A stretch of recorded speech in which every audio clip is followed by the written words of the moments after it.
ಮೈಸೂರಿನ ಹುಳಿಮಾವು ಗ್ರಾಮದಲ್ಲಿ ಚಿರತೆ ಪ್ರತ್ಯಕ್ಷವಾಗಿದೆ. ನಂಜನಗೂಡು ತಾಲೂಕಿನ ಹುಳಿಮಾವು ಗ್ರಾಮದಲ್ಲಿ ಜನರಿಗೆ ಆತಂಕ ಎದುರಾಗಿದೆ. ಹುಳಿಮಾವು ಗ್ರಾಮದ ಮಾದಪ್ಪ ಅನ್ನೋರ ಹಸು ಮೇಲೂ ಕೂಡ ಈ ಚಿರತೆ ದಾಳಿ ಮಾಡಿದೆ. ನಂಜನಗೂಡು ತಾಲೂಕಿನ ಹುಳಿಮಾವು ಗ್ರಾಮಸ್ಥರಲ್ಲಿ ಆತಂಕ ಮನೆ ಮಾಡಿದೆ. ಹುಳಿಮಾವು ಗ್ರಾಮದ ಮಾದಪ್ಪ ಅನ್ನೋರ ಹಸು ಮೇಲೆ ಈ ಚಿರತೆ ದಾಳಿ ಮಾಡಿರುವುದು. ಸ್ಥಳಕ್ಕೆ ಅರಣ್ಯ ಇಲಾಖಾ ಅಧಿಕಾರಿಗಳು ಭೇಟಿ ನೀಡಿ ಪರಿಶೀಲನೆ ನಡೆಸಿದ್ದಾರೆ.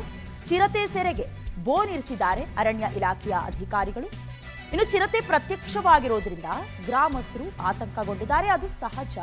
ಮೈಸೂರು ಹಾಗೆ ಚಾಮರಾಜನಗರ ಈ ಗಡಿ ಭಾಗದ ಆಸುಪಾಸಿನಲ್ಲಿ ಚಿರತೆ, ಹುಲಿ ಪ್ರತ್ಯಕ್ಷವಾಗುವುದು ಇತ್ತೀಚೆಗಂತೂ ಸರ್ವೇ ಸಾಮಾನ್ಯ ಆಗಿದೆ. ಒಂದು ಕಡೆ ಕೆಲವೊಂದಷ್ಟು ವರದಿಗಳನ್ನು ನೋಡಿದ್ರೆ ಮಳೆ ಆಗ್ತಾ ಇಲ್ಲ, ಎಲ್ಲೂ ನೀರು ಸಿಗ್ತಾ ಇಲ್ಲ, ಹಾಗಾಗಿ ಕಾಡಿನಿಂದ ನಾಡಿಗೆ ಧಾವಿಸ್ತಾ ಇದೆ ಅಂತ ಹೇಳಿದ್ರೆ, ಮತ್ತೊಂದು ಕಡೆ ಆ ಭಾಗದಲ್ಲಿ, ಆ ಗಡಿ ಭಾಗದಲ್ಲಿ ಜೀವಿಸ್ತಾ ಇರುವಂತ ಗ್ರಾಮಸ್ಥರಲ್ಲೂ ಕೂಡ ಆತಂಕ ಮನೆ ಮಾಡಿರುತ್ತೆ. ಯಾವಾಗ ಅಟ್ಯಾಕ್ ಮಾಡುತ್ತೆ ಗೊತ್ತಿಲ್ಲ. ಯಾಕಂತ ಹೇಳಿದ್ರೆ ಅಲ್ಲೇ ಗ್ರಾಮಸ್ಥರ ಒಂದು ಹಸುವಿನ ಮೇಲೂ ಕೂಡ ದಾಳಿ ಮಾಡಿರುವ ಪ್ರಕರಣ ಈಗ ಬೆಳಕಿಗೆ ಬರ್ತಾ ಇದೆ. ಗ್ರಾಮಸ್ಥರು ಕೂಡ ಆತಂಕ ವ್ಯಕ್ತಪಡಿಸ್ತಾ ಇದ್ದು ಅರಣ್ಯಾಧಿಕಾರಿಗಳು ಸ್ಥಳಕ್ಕೆ ಬಂದಿದ್ದಾರೆ. ಅದಾದ ನಂತರದಲ್ಲಿ ಬೋನ್ ಇರಿಸಿದ್ದಾರೆ. ಬಟ್ ಬೋನ್ಗೆಲ್ಲ ಈಗ ಸದ್ಯದ ಮಟ್ಟಿಗೆ ಹುಲಿ ಆಗ್ಲಿ ಚಿರತೆ ಆಗ್ಲಿ ಬೀಳದೆ ಇರುವುದು ಕೂಡ ಒಂದು ರೀತಿಯ ಆತಂಕಕ್ಕೆ ಕಾರಣವಾಗ್ತಾ ಇದೆ.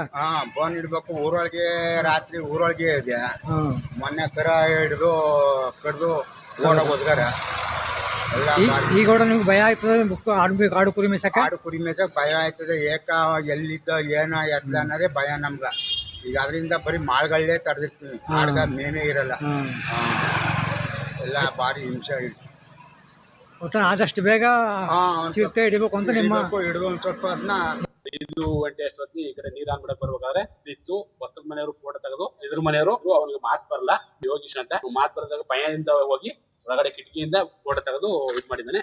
ಈ ಕಡೆ ಹೋಗಿದೆ. ಅರಣ್ಯ ಇಲಾಖೆಯವರು ಬಂದಿದ್ದಾರೆ. ತಕ್ಷಣ ನಮಗೆ 5:30 ಚಿರತೆ ಕಂಡು ಅಲ್ಲಿ ಇದಾಗಿತ್ತು. ಅರಣ್ಯ ಇಲಾಖೆ ಮಾಹಿತಿ ಕೊಟ್ಟು ಅವ್ರು ಬಂದು ಸ್ಥಳ ಪರಾಜನೆಲ್ಲ ಮಾಡಿದ್ದಾರೆ ಅಂದ್ರೆ ಉಳಿಮೋ ಈಗ ತಿರುಗಾಡಕ್ಕೆ ಬರಕ್ಕೆ ಈಚೆಗೆ ಭಯ ಆಗುತ್ತಾ ಇದೆ. ಅದರಿಂದಾಡಿ ನಮ್ಮ